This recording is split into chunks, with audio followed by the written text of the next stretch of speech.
वसुदेवसुतं देवं कंसचाणूरमर्दनं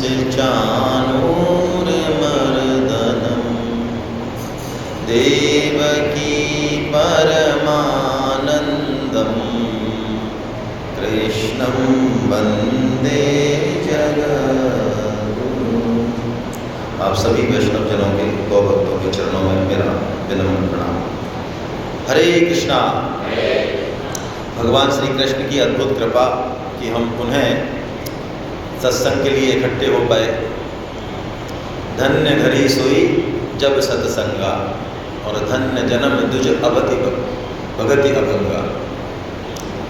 भगवान की कृपा का क्षण मात्र भी, एक अंश मात्र भी हम आकलन कर पाएँ तो जीवन हमारा धन्य हो जाए।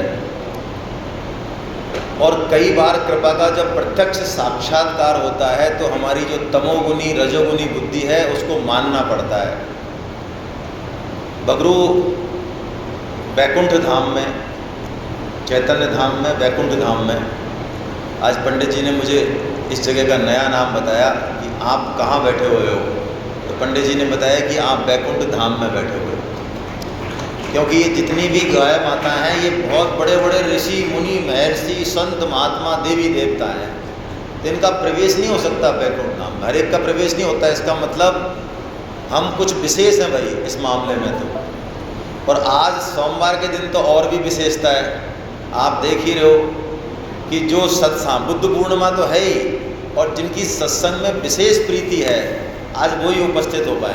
तो आज आप और भी विशेष हो, बड़े प्रणम्य हो आज आप, जो आप पधारे हैं आज हैं। तो गीता माता की कृपा, भगवान की कृपा कैसी है, मैं एक उदाहरण बताता हूँ जो अभी घटा है हमारे जीवन में। कि बगरू गौशाला में जब हम आते हैं तो ये बीच में जो ये पुलिया, ये भांकरोटा वाली, ये बहुत परेशान करती। आधा आधा घंटे, पौन घंटे, आपको सबको अनुभव है। और जब महामहिम देवराज जी महाराज, हाँ महामहिम ही कहूँगा मैं तो, इनका सरल स्वभाव है, हम इसी पर चर्चा करेंगे आज हमारा चर्चा का पॉइंट ही यही है। संत की परिभाषा पूछी तो शास्त्रों में तो बहुत परिभाषा लिखी है संत की। राजेंद्र दास जी महाराज से पूछी तो राजेंद्र दास जी महाराज ने बताया कि हमारे गुरुदेव ने एक, गणेश दास भक्तमाली जी महाराज ने एक परिभाषा बताई जो हमको बड़ी प्यारी लगती है। शास्त्रों में नहीं है लेकिन हमको बहुत प्यारी लगती है। क्या है महाराज? तो उन्होंने कहा देखो, सरल, जिसके हृदय में सीता राम और लक्ष्मण हो वो सरल, खत्म कहानी है। इसके अलावा और कोई परिभाषा नहीं है। तो भांकरोटा वाली पुलिया हमें खूब परेशान करती। तो जब सेमिनार का इन्होंने जब बोल दिया तो महावीर जी और हम एक बार बात कर रहे थे। मैंने कहा यार कैसे होगा इतनी दूर, भांकरोटा में लोग आधे तो वैसे ही पार हो लेंगे उधर की तरफ ही। तो ये बगल में सुन रहे होगे पीछे से, तो इनको कुछ इन्होंने कहा सर ऐसा है, अपनी सेमिनार से पहले पुलिया बन जाएगी, पुलिया बन जाएगी, पुलिया बन जाएगी। और मैं आपको ये बिल्कुल आज मैं हृदय से कह रहा हूँ, हंसाने के लिए नहीं कह रहा हूँ, कि जिस दिन इन्होंने ये गीता का संकल्प लिया और भगवान इनकी वाणी पे बोले, पुलिया तो उस दिन बन गई। ये किसी की ताकत नहीं, कोई जेडीए कमिश्नर भी हो ना, मैं तो कहता हूँ सीएम भी हो ना, उसकी ताकत नहीं है कि मैं इस प्रोजेक्ट को इतने में कंप्लीट कर दूंगा, तब भी नहीं होता है। अपना दिल्ली और जयपुर का जो हाईवे है, गडकरी जी और जितने भी मुझे पता है मर मर के पच गए। आज 12-14 साल हो गए, वो नहीं बना, कोर्ट केस में उलझ गया। लेकिन हमारे देवराज जी ने यदि बोल दिया कि सेमिनार से पहले आपको पुलिया बन जाएगी सर, और आप ऐसे आओगे जैसे जेट में बैठ के आ रहे हो, तो वही हो रहा है भाई। बिल्कुल वास्तव में मैं तो जब हम आ रहे थे इससे पहले ही आए तो मैंने गजब है भाई, क्या भक्त की बात का कैसे भगवान मान रखते हैं, हमें क्या अनुभव है उस चीज़ का। अरे हम वास्तव में जितने हमारे लक्षण हैं अभी, ये फैक्ट है, जितने हमारे लक्षण हैं, जितनी हमारी योग्यता है, उससे ज़्यादा धन समृद्धि परिवार मान बढ़ाई हमको मिल रही है भाई। हम उसके योग्य नहीं है, हम सही आकलन करें तो फैक्ट है ये। आपका नहीं पता, मैं तो अपनी बताता हूँ। यदि मन के भावों को, अपनी वृत्तियों को मैं प्रकट कर दूँ तो दिन में 10 बार पिटाई हो, दिन में 10 बार पिटाए ऐसे हैं। लेकिन ठाकुर जी की वो, उनसे तो कोई छुपा नहीं है ना वृत्ति, उनसे तो कोई छुपा नहीं है बात कि ये कैसा है, क्या सोचता है। लेकिन कैसी कृपा है उनकी हमारे ऊपर कि हमको क्या दे रखा है, जितना दे रखा है हमारी योग्यता और पात्रता से बहुत ज़्यादा दे रखा है ठाकुर जी। क्यों? हमारी तरफ थोड़ी देखते हैं वो, हैं राजा बलि का प्रकरण आपने सुना हो भागवतम में, तो भगवान पहुंच जाते हैं 52 अवतार लेके और एकदम से प्रशंसा करते हैं, अरे आपके खानदान में तो कोई ऐसा हुआ ही नहीं, आपके तो पापा जी देखो विरोचन पिताजी, और कैसे थे वो, आयु दे दी। और प्रहलाद, अरे आपके खानदान में तो कोई मुंह से कह दे तो फिर संभव है जो फिर जाए। ऐसे भगवान उसको खूब जो है पहले चढ़ाते, दान लेना है ना भाई, दान लेना है। और फिर वो कहते हैं कि हमको 3 पग जमीन चाहिए, वो भी अपनी नाव से। तो बलि उनको समझाता है कि महाराज कर क्या रहे हो आप, हम 7 द्वीपों के मालिक हैं, हमसे कोई एक बार मांग ले, जिंदगी भर मांगने की जरूरत नहीं पड़ती, हम वो चीज़ हाँ करता है ना, करता। तो ठाकुर जी कहते हैं कि भाई देखो, हमको तो अपने पैरों से ही 3 पग चाहिए भैया, ज़्यादा नहीं चाहिए। तो बलि फिर ये कहता है कि अरे भले मानुस, कम से कम तुम्हारी नहीं तो हमारी तो इज्जत का ध्यान रखो। किससे मांग रहे हो, ये तो देखो किससे मांग रहे हो, तुम्हारी तो खैर पता नहीं क्या व्यवस्था है, अरे हमसे मांग रहे हो तुम, हमारे लायक तो मांगो कोई चीज़ यार। तो ठाकुर जी अपनी चोटी से देते हैं, अपनी पात्रता से देते हैं, भाई हमारी तरफ नहीं देखते, तभी तो मनुष्य जन्म मिल गया हमको। कब हुक करी करुणा नर देही, और देत ईस बिन हेतु सनहि। कोई यदि ये कहे कि मुझे पुण्य के दम पे, मेरे कर्मों के दम पे मिला है मनुष्य जन्म, सरासर झूठ झूठ झूठ झूठ। कर्म का पल्ला कभी भारी नहीं हो सकता इतना कि वो मनुष्य जन्म की पात्रता ग्रहण कर ले, नेवर नेवर नेवर। एक भगवान की पात्रता है जो मनुष्य जन्म देती। देत ईस बिनु हेतु सनेही, तुलसीदास जी के शब्दों को देखें हम, देत ईस, ये भगवान ने मनुष्य जन्म दिया, कैसे भगवान, बिनु हेतु सनेही। ओहो, हम भी इसने करते ही हैं भाई, लेकिन कैसे करते हैं इसने, किसी हेतु से कि बिना हेतु से। हेतु ज़्यादा, इसने ज़्यादा, हेतु कम, इसने।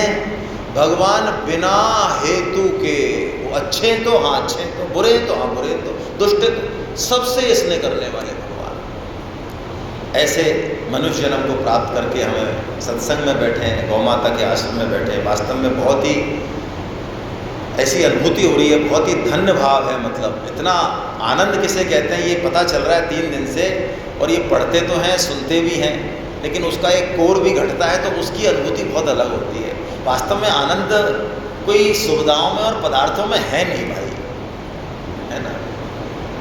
मतलब यहाँ 5 स्टार के कमरे नहीं है, लेकिन मैं तो कह रहा हूँ कोई बहुत ही बढ़िया बात है कि यहाँ 5 स्टार के कमरे नहीं है भैया। ये तो कोई बहुत ही कोई प्लानर ने गजब की प्लानिंग करी है। कम से कम धरातल पे उतर के वो सुख को तो भोग पा रहे हैं, जिस सुख को हम कोई बरसों पीछे छोड़े आए, सदियों पीछे छोड़े आए। बड़ा आनंद आ रहा है। कल हमने चर्चा की कि भगवान ने सगुण साकार के उपासकों को अपना सर्वश्रेष्ठ भक्त बताया, लेकिन निर्गुण का निराकार के उपासकों को भी वही भगवान प्राप्त होते हैं ऐसा बताया, यानी फल में भेद नहीं बताया। तो प्रश्न उठा कि सगुण साकार के उपासकों को क्यों श्रेष्ठ बताया। तो प्रश्न का उत्तर हमेशा वैयक्तिक होता है, वैयक्तिक, पर्सनल होता है, इंडिविजुअल, है ना। जैसा मैंने कल बताया ना कि नाला बह रहा था तो ऊंट के लिए कोई समस्या, लेकिन गधे के लिए समस्या हो गई। अब मैं आपसे पूछता हूँ कि एक तो बाई एयर जाना होता है, एक बाई ट्रेन जाना होता है, और एक बाई बस या कार जाना होता है। आपको कौन सा जचता है, सबसे बढ़िया क्या लगता है आपको? By air. चंपालाल जी कह रहे हैं बाई एयर, तो अब चंपालाल जी अपने घर बाई एयर ही जाने वाले हैं यहाँ से सेमिनार खत्म होने के बाद। अब देखो, मेरे को यहाँ से जगन्नाथपुरी जाना है, ठीक है, और मैं हो गया रिटायर, घर वाले मेरे को ज़्यादा झेल नहीं पाते हैं, तो मैं आराम से मूंगफली खाते हुए और ट्रेन का जनरल बोगी का डिब्बा मेरे को 45 घंटे पहुँचाता, तो माँ अपना गीता का ज्ञान देते हुए, मूंगफली चबाते हुए मैं ऐसे चला जाऊँ, लोग कहें वाह वाह यार क्या बढ़िया कह रहे हो, 2-4 भगवान के लोगों को जोड़ भी आऊँ, तो मैं ऐसे जाऊँ। ये एक ऐसा हूँ मैं कि मेरे को काम बहुत है ऑफिस में, मेरे को शाम को फाइल साइन करनी है, तो मैं बाई एयर जाके और लौट आऊँ 1 घंटे में जाके, मैं ऐसा कर लूँ। मतलब मेरा समय, मेरी कैपेसिटी, मेरा उद्देश्य, इस पे ये डिपेंड करेगा कि मेरे लिए बाई रोड जाना ठीक है या बाई ट्रेन जाना ठीक है या बाई एयर, इसी पे डिपेंड करेगा ना। अपने आप में ये व्यवस्था है ना, अच्छी है ना, बस ऐसे ही ऐसे ही निर्गुण निराकार का साधन और सगुण साकार का साधन है। हम सब रजोगुणी हैं, इसलिए ठाकुर जी ने कहा तुम्हारे लिए सगुण साकार की उपासना सर्वश्रेष्ठ है। क्यों? निर्गुण निराकार की पात्रता हम लोग नहीं रखते, लेकिन कोई यदि पात्रता रखना चाहे, चलना चाहे, तो भगवान ने कहा बिल्कुल चले। ज्ञान योग लिफ्ट का रास्ता है। वैसे तो लिफ्ट ऐसे, जैसे आपने हिंदी फिल्म देखी हो पुरानी कभी, तो दो भाई बिछुड़ जाते हैं ना, और बड़े हो जाते हैं, फिर 20-25 साल बाद वो कहीं आपस में कोई धीगा मुश्ती करते हैं, ऐसे थी अपनी, और लड़ाई लड़ते हैं, कोई तलवारबाजी होती है, तो ऐसे ही उसका एकदम से वो कपड़ा फटता है इधर से, तो बोला अरे तू ये वाला चुन, अरे देख मेरे, अरे तू तो मेरा भाई है। भाई? अच्छा भाई। तो भाई ये मेरा भाई है, इसको ज्ञान होने में कितना टाइम लगा? 1 सेकेंड नहीं, 20-25 नहीं, अभी 1 सेकेंड लग गया, बस 1 सेकेंड में ज्ञान हो गया। ऐसे ज्ञान योग का मार्ग ऐसा है, लिफ्ट का रास्ता बिल्कुल है ना, इसमें कोई अभ्यास की जरूरत नहीं है। कहता ही बिल्कुल तुरंत ज्ञान होता है, स्वामी जी कहते हैं, लेकिन इसकी पात्रता नहीं है हमारी। तो ज्ञान योग में जो कठिनता आती है वो आती है देहाभिमान के कारण, जो हमने कल समझा। और देहाभिमान यानी क्षेत्र और क्षेत्रक, इनको हमने एक मान लिया, इसके कारण है देहाभिमान है। तो ये क्षेत्र और क्षेत्रज्ञ, ये क्षेत्रज्ञ क्षेत्र से संबंध बनाता है, और ये क्षेत्र कैसे पकड़ता है, कैसे हमको चक्कर में लेता है, यही माया है बस। उसका वर्णन भगवान अब इसमें कर रहे हैं अगले अध्याय में। गुण त्रय विभाग योग, 3 गुण। ये क्षेत्र अपने आप में नहीं पकड़ता, ये प्रकृति कह लो, क्षेत्र कह लो, एक ही बात है, संसार कह लो, एक ही बात है। ये 3 गुणों वाला है, और ये गुण इतने इम्पोर्टेंट है कि सृष्टि के हर तत्व में, हर चीज़ में 3 गुण हैं। हमारे शरीर में तो हाँ, छोटे से छोटे परमाणु में भी 3 ही चीज़ें। ये साइंस ने जब ये खोजा, तो हमारे शास्त्रों में तो ये चीज़ बहुत पहले से लिखी हुई है। साइंस ने कहा इलेक्ट्रॉन, प्रोटॉन और न्यूट्रॉन। अरे तो हम भी तो यही कह रहे हैं, हमारे शास्त्र कि त्रिगुण से ही पूरा संसार बना है, तो इलेक्ट्रॉन, प्रोटॉन और न्यूट्रॉन, और वही गुण है बिल्कुल। तो ये 3 गुण कैसे हमको अपने वश में कर लेते हैं, इन 3 गुणों के चक्कर में हम कैसे घूमते हैं, कैसे तो ये हमको बांधते हैं, और कैसे हम इनसे छूटें, इस माया से, ये भगवान इस चैप्टर में बताने वाले हैं हमको। बड़ा प्यारा चैप्टर है।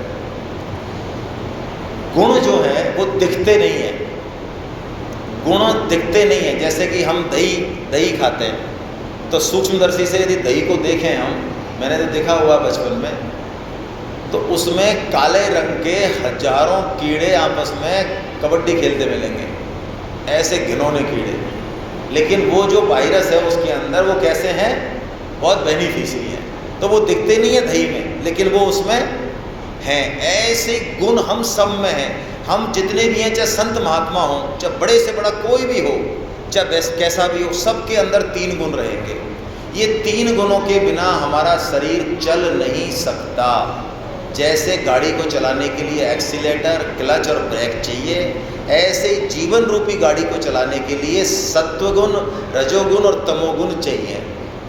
तो ये तीनों गुण जरूरी भी हैं, फिर भी ये बांधते कैसे हैं, और इनसे हम संबंध कैसे ख़त्म करें, नुकसान को कैसे बचाएं, ये इस अध्याय में भगवान बताने वाले हैं। कौन सा गुण हम में हावी है, कैसे पता चले? तो गुण तो दिखते नहीं, लेकिन गुणों से बनती हैं वृत्तियाँ, और वृत्तियों के अनुसार होते हैं हमारे कर्म, हमारा स्वभाव। तो हम अपने कर्म और स्वभाव को देख के ये पता लग सकता है हमको कि हमारे अंदर कौन सा गुण बढ़ा हुआ है। तीनों गुण तो हैं, लेकिन एक गुण हमेशा रहता है टॉप पे। तीनों बराबर नहीं होते, ये कभी भी नहीं हो सकते। तीनों गुण बराबर होने का मतलब है प्रलय, महाप्रलय। सिर्फ महाप्रलय में तीनों गुण बराबर होते हैं। प्रलय का मतलब यही है, सृष्टि खत्म, और जब गुणों में विक्षोभ होता है, सृष्टि स्टार्ट हो जाती है। आप कहीं भी पढ़ लें, किसी भी शास्त्र पढ़ लें, सृष्टि वर्णन में हमेशा यही आएगा कि भगवान ने जो इक्विलिब्रियम था, जो 3 गुणों का साम्य था, उसमें विक्षोभ पैदा कर दिया। विक्षोभ पैदा होते ही सृष्टि चालू हो गई, और जिस दिन ये साम्य हो जाएगा, सृष्टि खत्म। तो 3 गुणों से सृष्टि होती है, गुणों से होती हैं वृत्तियाँ, और वृत्तियों से होता है हमारे कर्म। इन्हीं से हमारा स्वभाव बनता है, और स्वभाव मूल में है। गीता कर्म पे फोकस नहीं करती, नहीं, गीता स्वभाव पे फोकस करती है। गीता कर्म पे, उस पर वृत्ति पे फोकस करती है। गीता गुणों पे फोकस करती है। हम पुराने जन्मों के कर्मों के अनुसार एक स्वभाव सब लेके आए हैं, सब लेके आए हैं। किसी के अंदर रजोगुण बढ़ा हुआ है, किसी के अंदर सतोगुण बढ़ा हुआ है, किसी के अंदर तमोगुण बढ़ा हुआ है। इनके लक्षण क्या क्या हैं वो भगवान बताने वाले हैं। ये तीनों गुण भगवान कहते हैं, ये तीन डोरी हैं, ये पकड़ लेती हैं हम। जैसे वो कठपुतली वाला होता है ना, आपने देखा हो खेल, तो वो कठपुतली को किससे चलाता है? तारों से, और वो तार प्राय दिखते नहीं हैं। ऐसे ये तीनों गुण हमारे स्वभाव को, मन बुद्धि को कंट्रोल कर रहे हैं और दिख नहीं रहे। तो आइए समझते हम जल्दी से तीन गुण क्या क्या करते हैं, फिर उनसे कैसे छूटे वो देखेंगे। सत्वं रजस्तम इति गुणा प्रकृति संभवः निबधनन्ति महाबाहो देहे देहिनमव्ययम्। भगवान कह रहे हैं तीनों गुण इस देही को बांध नहीं सकते वैसे तो, लेकिन क्या करें, बांध देते हैं। ये चिपक जाता है उनसे, खुद ही बनता है ये, तो तीनों गुणों से बंध जाता है। तो तीनों गुण करते क्या क्या है? तो सतोगुण यदि हम में बढ़ा हुआ है तो क्या लक्षण, कैसी वृत्तियां प्रकट होंगी, हम चेक कर सकते हैं कि हमारे अंदर सत्वगुण बढ़ा हुआ है, रजोगुण बढ़ा हुआ है कि तमोगुण बढ़ा हुआ है। सत्वगुण बढ़ा हुआ है तो भगवान कह रहे हैं तत्र सत्वं निर्मलत्वा प्रकाशकमनामयं सुख संगेन बध्नाति ज्ञान संगेन चानघा। ऊपर तो बताए लक्षण। सत्वगुण यदि बढ़ा हुआ है तो क्या क्या होगा? निर्मल होगा चित्त, स्वच्छ होगा, ये प्रकाशक है और निर्विकार है। सत्वगुण जब बढ़ा होता है तो चित्त में एक शांति रहती है, साफ साफ दिखता है, समझ में आता है शरीर अनित्य है, संसार अनित्य है। ज्ञान और सत्संग में मन लगता है। जैसे हम ब्रह्म मुहूर्त में उठते हैं, उस समय कौन सा गुण बढ़ा रहता है? सत्वगुण बढ़ा रहता है। इसीलिए हमारे पुरखे बुजुर्ग कहते थे, आजकल के बच्चे नहीं मानते कि भैया ब्रह्म मुहूर्त में उठ के तुम पढ़ो, स्नान ध्यान करो ज़्यादा, क्योंकि उस समय का पीरियड तो ये सत्वगुण बहुत सारी चीज़ों पे डिपेंड करता है। ये देश काल पे डिपेंड करता है। जैसे तीर्थों में चले गए आप, जैसे आप शाहपुरा चले जाएं गुरुदेव के पास, तो गुरुदेव के पास बैठ गए, उस भूमि में बैठ गए, जैसे इस भूमि में बैठे हैं, तो यहाँ पे प्रधानता किसकी होगी? सत्वगुण की होगी, है ना। तो बहुत हम क्या खा रहे हैं, हमारा खान पान कैसा है, हमारा संग कैसा है, हम क्या पढ़ रहे हैं, हम 24 घंटे में, एक महीने में, एक साल में किन में रुचि, क्या चीज़ पढ़ते हैं हम। इन सब चीज़ों से मिलके हमारे अंदर ये डिसाइड होता है कि हमारे अंदर कौन सा गुण प्रधानता से रहने वाला है। वैसे ज़्यादातर मनुष्य गीता के अनुसार, शास्त्रों के अनुसार रजोगुणी है। हमारे अंदर सबसे ज़्यादा गुण कौन सा होता है? रजोगुण। इसलिए हमारे अंदर क्या होता है? कर्म करने का वेग होता है। यदि हमको ये बात बता दी जाए, बहुत सूक्ष्म बात कह रहा हूँ मैं, कि कुछ मत करो, जो स्वामी जी कह रहे हैं वो बात मान लो, भगवान की प्राप्ति हो जाएगी, तो ये बात दिमाग में बैठती नहीं कि यार बिना करे कैसे हो जाएगी, यार कुछ तो करना ही पड़ता होगा। क्यों बैठती है ये बात? क्योंकि अंदर करने का वेग है, प्रधानता है। दूसरा गुण इसका है कि सत्वगुण जब बढ़ा होता है तो अपना दोष दिखेगा स्पष्ट रूप से। जैसे व्यास जी महाराज जिन्होंने इतनी बड़ी बड़ी रचना करी ग्रंथों की, लेकिन वो भी ये पूछते हैं नारद जी से कि मेरा दोष बताओ, आप क्या कमी रह गई वो बताओ। सत्वगुण में दूसरे का दोष नहीं, खुद का दोष दिखेगा कि हाँ ये मेरे अंदर कमी है, मुझे ठीक करना चाहिए, है ना। लेकिन ये सतोगुण भी बांधने वाला है। बोलो, ये एक ऐसी ऊंची बात है जो प्राय शास्त्रों में नहीं मिलती, गीता में बहुत स्पष्ट रूप से मिलती है। कैसे बांधता है? सुख संगेन बधनाति ज्ञान संगेन चानघा। सुख की आसक्ति से और ज्ञान की आसक्ति से ये बांधता है। यानी यदि हम आसक्ति करेंगे किसी चीज़ में, जैसे मेरे को तस्मई का सेवा मिल गई कल परोसने के लिए, और मैं बड़े शौक से तस्मई की सेवा कर रहा हूँ, अच्छी बात है, लोगों को प्रेम से खिला रहा हूँ, बढ़िया ही कर रहा हूँ। लेकिन सपोज किसी बार मेरे को पत्तल उठाने की या पानी पिलाने की सेवा मिल जाए, तो अब मेरे मन में उस कर्म के प्रति कि मेरे को खीर की ही मिले, ये ही ऊंचा काम है, ये आसक्ति मेरे को बंधन करने वाली है। यानी सतोगुण में भी हमारी आसक्ति नहीं होनी चाहिए। मैं एक उदाहरण से समझाता हूँ। छोटे बच्चे जब चलते हैं, चलना सीखते हैं, तो उनको एक 3 पहिए की गाड़ी देते हैं अपन, है ना। क्या बोलते हैं उसको? रेलू भी बोलते हैं और अलग अलग बोलते हैं, अलग अलग। समझ गए आप बात मेरी, है ना। तो उस पर बच्चा चलता है और महीने में 20 दिन में जो भी है, सबका टाइम अलग अलग है, वो चलना सीख जाए 2 महीने में मान लो। और जब वो चलना सीख जाए और उसके माता पिता या कोई उससे कहे कि बेटा अब इसको रख देते, कि नहीं नहीं, वाह, अब इससे हम चलना सीखें, इसको तो हम मरते दम तक नहीं छोड़ेंगे, चाहे कितना ही चलना सीख जाए। अब बताओ, अब वो रेलू उसका नुकसान कर रहा है या फ़ायदा कर रहा है? सतोगुण बहुत फ़ायदेमंद है। सतोगुण को हमको अचीव करना है, रहना है इसमें, लेकिन इसको पकड़ना नहीं है। रजोगुण क्या करता है? रजो रागात्मकं वेद्धि तृष्णा संग समुद्भवम् तन्निबध्नाति कौन्तेय कर्म संगेन देहिनम्। रजो रागात्मक विद्धि, राग, ओहो, राग मतलब चिपकना। हमको अध्यक्ष बना दिया किसी संस्थान का, 40 साल हमने बहुत सेवा करी, समाज हमारा जय जयकार कर रहा है। अब हमसे बढ़िया बंदा आ गया सेवा करने के लिए, हमारे तो हाथ पैर हरि कीर्तन कर रहे हैं, कंप्यूटर जानने वाला आ गया, हम जो चीज़ों को, वो एक्सेल में हिसाब अच्छा रखेगा, चीज़ों को बहुत अच्छे से करेगा, लेकिन हम उस अध्यक्ष पद को छोड़ने को तैयार। और तर्क क्या दे रहे हैं? भाई साहब, हम तो ज़िंदगी भर सेवा करना चाहिए। हाँ, तो यही सेवा है कि आप हट जाओ, ये बहुत बड़ी सेवा है, क्योंकि बेटर रिप्लेसमेंट आ गया भाई।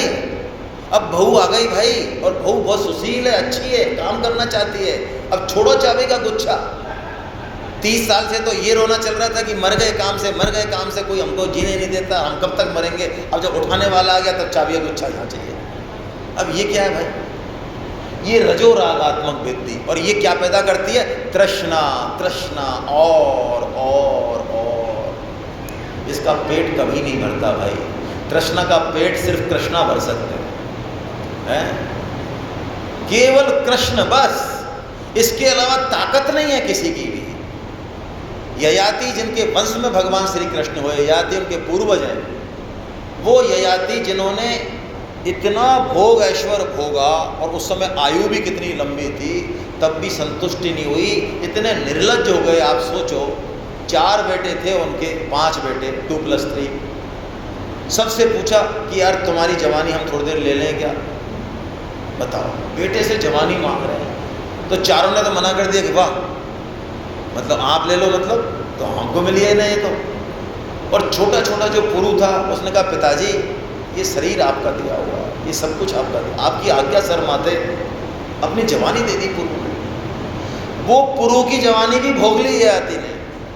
उसके बाद भी उसकी संतुष्टि, उसने एक श्लोक बोला, यद प्रियम यद पृथिव्यम वा पशुवा स्त्रिया। संसार भर की स्त्रियां, पशु, धन, मान, बढ़ाई, एक आदमी को मिल जाए मुझे, तब भी मेरी तृप्ति नहीं है। इसका पेट नहीं भरता तृष्णा का। इसका पेट तो विवेक विचार से, त्याग से भरेगा। कामना को खत्म करना है तो राम की शरण में जाना पड़ेगा। काम अछत सुख सपने हो नाही, उल्टा बोल गया शायद मैं। बिनु संतोष मिटे नहीं कामा, जल थल विहीन तरु कबहु की जामा। राम भजन बिनु मिटहि की कामा, थल विहीन तरु कबहु की जामा। जब तक इस चित्त को, इस मन को और बुद्धि को, ये संसार का और मान बढ़ाई का और जितने भी संबंधों का, स्त्री पुरुष संबंध, ये सुखों से कोई ऊंचा सुख मिलेगा इसको, और वो सुख केवल और केवल भजन, सत्संग और सेवा का है भाई। जिस दिन उसको ये सुख मिल गया ना, उस दिन ये कह देगा है कचरा, और जब तक इसने ये सुख नहीं चाखा तब तक ये कहेगा भैया इससे बढ़िया तो कुछ है ही नहीं, हम तो इसी में ही, इस कीचड़ में ही जो है लंबलेट करेंगे। एक बार इंद्र सुअर बन गए, सुनी होगी कहानी आपने, नहीं सुनी, सुना देता हूँ चलो। सुअर बन गए, सुअर भी बहुत अच्छे एरिया के बने, हाँ बहुत बड़ा तालाब था गंदगी का, कचरे का, और ऐसे 7 तालाब थे और खूब सुअरनियाँ और बच्चे। तो ब्रह्मा जी आए, काफ़ी दिन हो गए कि भैया व्यवस्था खराब हो रही है, अब तेरा टाइम पीरियड हो गया। तो ब्रह्मा जी आए कि इंद्र चेत करो और चलो स्वर्ग की तरफ, इंतजार हो रहा है वहाँ शासन संभालो। तो इंद्र ने कहा महाराज चल तो चलेंगे, लेकिन आप हमारी एक बात सुनो कि जितना ये मुलायम और खुशबूदार जो ये कीचड़ है ये वहाँ मिल तो जाएगा ना। काम क्रोध, बिल्कुल भाई यही हालत है। जिसको हमने काम सुख को वहाँ जिसको सर्वोच्च सुख समझ रखा है वो ऐसा ही सुख है, लेकिन हमको तब तक अनुभव नहीं होगा जब तक वो सुख की एक बूंद आ गई जिस दिन जीवन में, सेवा की, त्याग की, भगवान की, जिस दिन एक बूंद आ गई तब छूटेगा पीछा उससे पहले नहीं छूटेगा। ये तृष्णा, जिसको तृष्णा खत्म करेंगे, और ये तमः, ओ ये तो घोर, ये तो तमस्त्वज्ञानजं वेत्ति मोहनं सर्वदेहिनां प्रमादालस्यनेत्राभिः।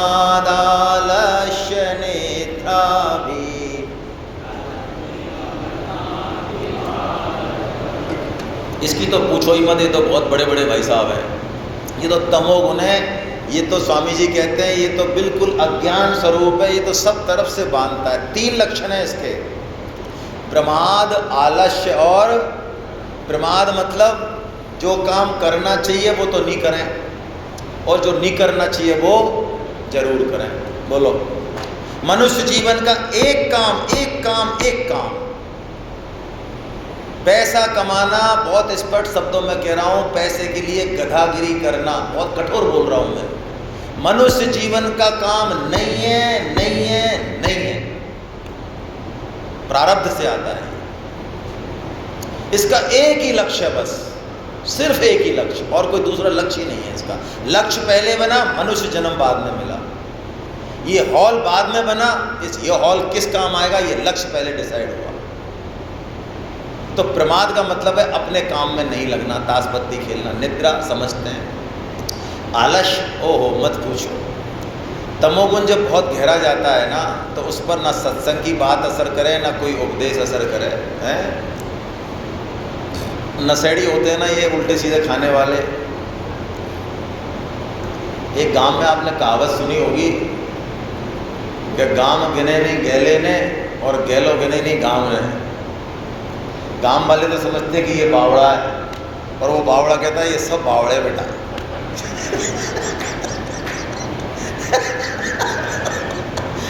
कितने भी बुद्धिमान बैठे वो कह रहा है वो बावड़ा, कोई कुछ नहीं बोल रहा है, वो मन में समझ रहा है कि देखो ये सब बावड़े हैं। अरे भांगज ऐसी खाइए और अंधाधुंध आए, और कुनवा जाने मर गयो, और जीव सहज सुख पाए।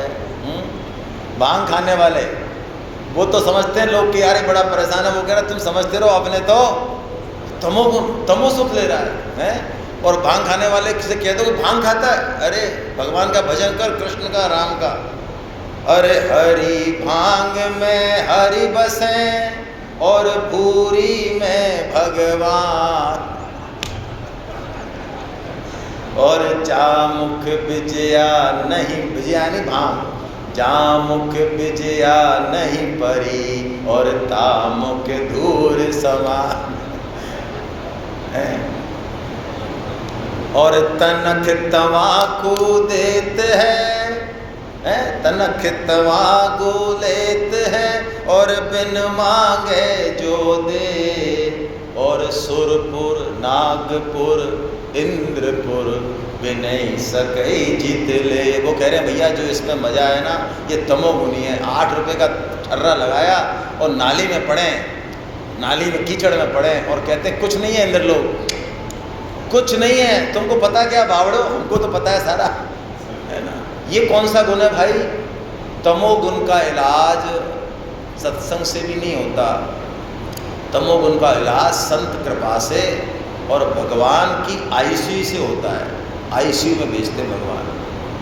जैसे डॉक्टर हमें देखते हैं ना कि भाई साहब इसका पैरासीटामोल से काम नहीं चलेगा, इंजेक्शन लगाते हैं, इंजेक्शन वाला केस भी नहीं है ये तो, है तो क्या करें, इसको तो वहाँ ले चलो आईसीयू में, वहाँ इसकी चीरा फाड़ी करेंगे तब पार पड़ेगी। तो ये तमोगुणी की चीरा फाड़ी भगवान कहाँ करते हैं? भगवान ने एक आईसीयू बना रखा है। आपको नाम पता है? 28 डिपार्टमेंट हैं उस आईसीयू में, अलग अलग डॉक्टर है सबके, हैं आपको पता नहीं है? तो भागवतम पढ़ना पता लगेगा।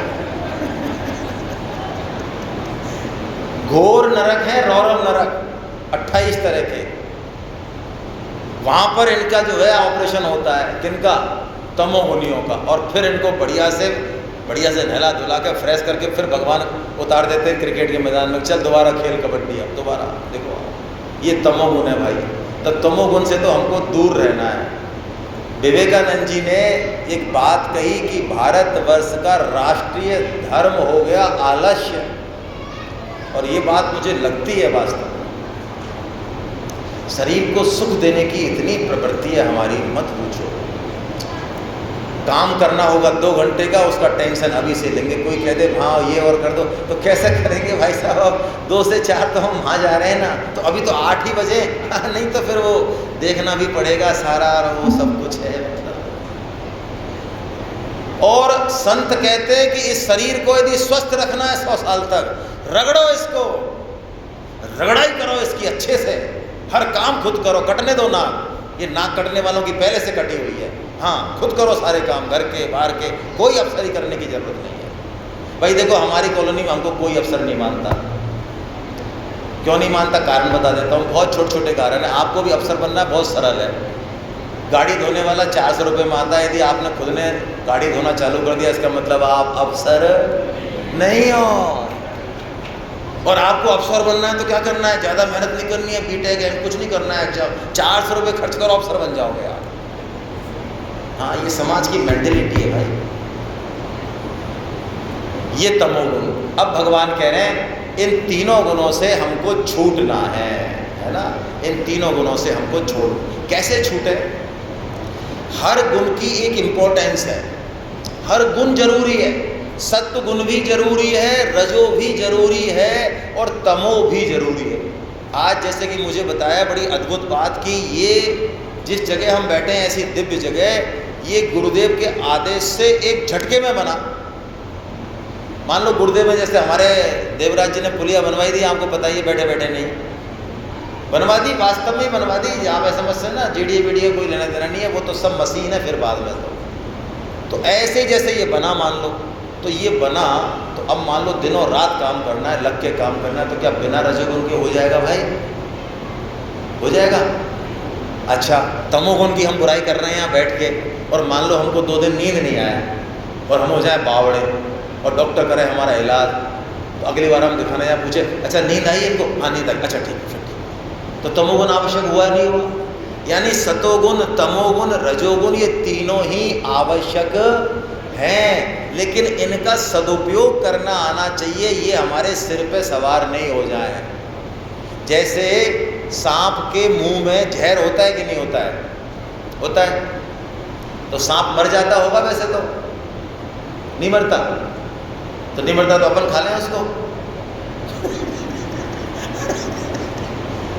यानी सांप के अंदर जहर पूरा की पूरा विराजमान है, तब भी उसके कोई ऐसे ही जो संत महात्मा हैं, जो गुणातीत पुरुष हैं, जो सिद्ध भक्त हैं, उनके अंदर तीनों गुण होते हैं, लेकिन वो तीनों गुणों से खेलते हैं, वो तीनों गुणों का सदुपयोग करते हैं।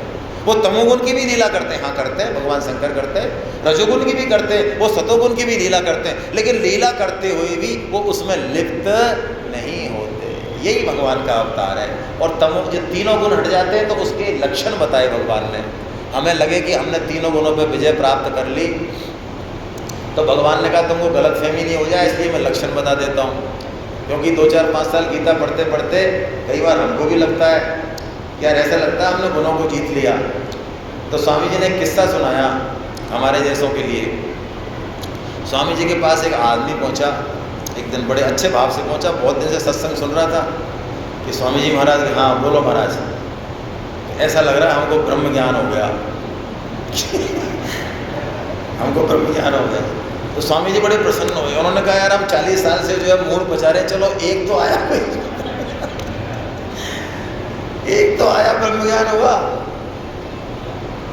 तो स्वामी जी ने उसको पूछा यही वाली चीज, अच्छा ऐसा बताओ महाराज, आपकी कोई बढ़ाई करे कि आप इतने अच्छे हो, ऐसा काम किया, तो आपको कैसा लगता है? महाराज बहुत अच्छा लगता है अंदर से, एकदम से। संत के सामने झूठ कैसे बोले? अच्छा और कोई आपका अपमान कर दे, बुरी तरह से डांट दे, बिना गलती के डांट दे आपको, तो कैसा लगता है? तो महाराज अच्छा खराब लगता है। तो स्वामी जी ने कहा तेरे को ब्रह्म ज्ञान नहीं, तेरे को ब्रह्म ज्ञान हुआ है ना यही है भाई, ये गुणातीत के लक्षण है। गुणातीत यदि कोई हो जाएगा, उसका शरीर से कनेक्शन कट जाता है। शरीर को माला पहना दो, घोड़े पे बैठा दो, गधे पे बैठा दो, अगले क्षण कुछ भी कर दो, ऊपर से हो सकता है वो रिएक्शन दे, लेकिन अंदर से उसका कुछ भी फर्क पड़ने वाला। मानापमानयो तुल्य मित्रारक्षयो सर्वारंभ परित्यागी, गुणातीत से ये लक्षण है। मान अपमान में, निंदा स्थिति में, मिट्टी के पत्थर, प्रिय प्रिय में, ऐसा लक्षण है। अब अर्जुन ने जब ये लक्षण देखे तो अर्जुन गया डर, तो महाराज ऐसे लक्षण, ये लक्षण तो बहुत कठिन है, तो महाराज कोई सरल सा उपाय बताओ ना गुणातीत होने का। ये आपने जो उपाय बताया इसमें भगवान ने कई सारी चीज़ें बताई।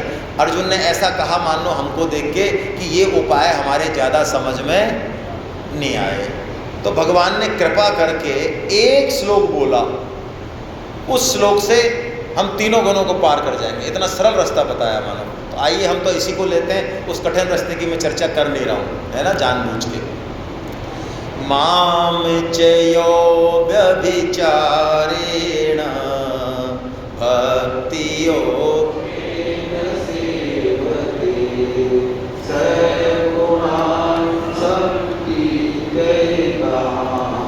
ब्रह्म भूयाय कल्पते। बहुत स्पष्ट निर्देश है ठाकुर जी का। माम कहा भगवान ने, माम मेरा, मेरा मैं खड़ा हूँ जो कृष्ण हो, मेरे प्रति अव्यभिचारणी भक्ति हो, सेवते मेरा सेवन कर, अव्यभिचारणी। देखो भक्ति तो बताई भगवान ने, लेकिन यहाँ पे थोड़ा सा ट्विस्ट कर दिया भगवान ने, भक्ति में भी एक विशेषण डाल दिया, क्या? अव्यभिचारणी भक्ति। व्यभिचार का मतलब क्या है? सामान्य भाषा में व्यभिचार, व्यभिचारी पुरुष या व्यभिचारी स्त्री उसको कहते हैं जिसका एक से संबंध होना चाहिए लेकिन एक से अधिक से संबंध है, तो व्यभिचारी हो गया वो। सिंपल सी कहानी है, बिल्कुल वही कहानियाँ हैं। यानी हम केवल और केवल भगवान के हैं। तो ठाकुर जी कह रहे हैं तू नाच तो नच ले जैसा नचना है, लेकिन तेरा संबंध किससे होना चाहिए? ओहो, केवल और केवल यदि संसार से संबंध हो गया तो व्यभिचार है या व्यभिचार है? व्यभिचार है। तो भगवान ने कहा तू केवल मेरे से संबंध रख, बस तेरा काम हो जाएगा, तू लक्ष्य मेरे पे रख। जैसे आपने वो सुनी हो कहानी अकबर बीरबल की, अकबर बीरबल की नहीं, एक वो अकबर ने कोई घोषणा करी कि सर्दी में कोई यदि इस पानी में खड़ा रह गया यमुना के में तो उसको मैं इनाम दूंगा, ऐसा किसी घोषणा करी। तो एक व्यक्ति को जरूरत थी बेचारे को पैसे की, वो खड़ा हो गया, कंठ डूब गया। तो अकबर ने उससे पूछा, खड़ा तो रह गया, तो तूने यार कोई चीज़ के सहारा नहीं लिया? कि नहीं महाराज मैंने कोई सहारा। तो कैसे खड़ा रहा फिर? कि साहब आपके महल का जो दीपक जल रहा था ना, मैंने मेरी दृष्टि केवल उस पर रखी। वाह क्या बात है। तो यदि हम संसार में जो रोल हमको भगवान ने दिया, दुकानदार का दिया, अफसरी का दिया, जो भी रोल दिया, रोल हम वही करते रहें और बिल्कुल अच्छे से करें। गीता फर्जी वैराग्य पैदा नहीं करती। हेलो सुने इस बात को, गीता पढ़ने वाले के अब तो भाई साहब हमारा कहीं मन ही नहीं लगता है। हाँ अरे कहाँ तो कहाँ जा रहा भाई? ये दुकान किसकी है? तेरी है क्या जो मन नहीं लगता है?